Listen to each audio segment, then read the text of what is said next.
মধ্যপ্রাচ্যের যুদ্ধ পরিস্থিতি ও বৈশ্বিক অর্থনৈতিক অস্থিরতার প্রভাব বাংলাদেশের অর্থনীতিতে স্পষ্ট হতে শুরু করেছে। জ্বালানি সংকট, ভর্তুকির চাপ ও ক্রমবর্ধমান রাজস্ব ঘাটতির কারণে সরকারি কর্মকর্তা কর্মচারীদের জন্য নতুন পে স্কেল বাস্তবায়ন নিয়ে অনিশ্চয়তা তৈরি হয়েছে।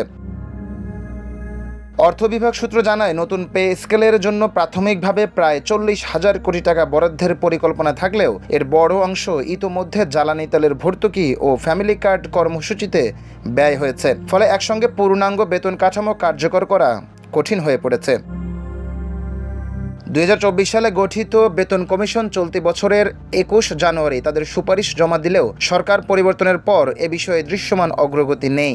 সংশ্লিষ্ট কর্মকর্তারা বলেছেন, 2026-27 অর্থ বছরে নবম পে স্কেল ধাপে ধাপে বাস্তবায়নের চিন্তা করা হচ্ছে। এই অবস্থায় সরকারি চাকরিজীবীদের দৃষ্টি এখন আগামী বাজেটের দিকে। তবে দারিদ্র্য বিমোচন, কর্মসংস্থান ও মূল্যস্ফীতি নিয়ন্ত্রণ অগ্রাধিকার পাওয়ায় পে স্কেলের বরাদ্দ নিয়ে অনিশ্চয়তা রয়ে গেছে। উচ্চ মূল্যস্ফীতির চাপে প্রায় 22 লাখ সরকারি কর্মচারী সংকটে রয়েছেন।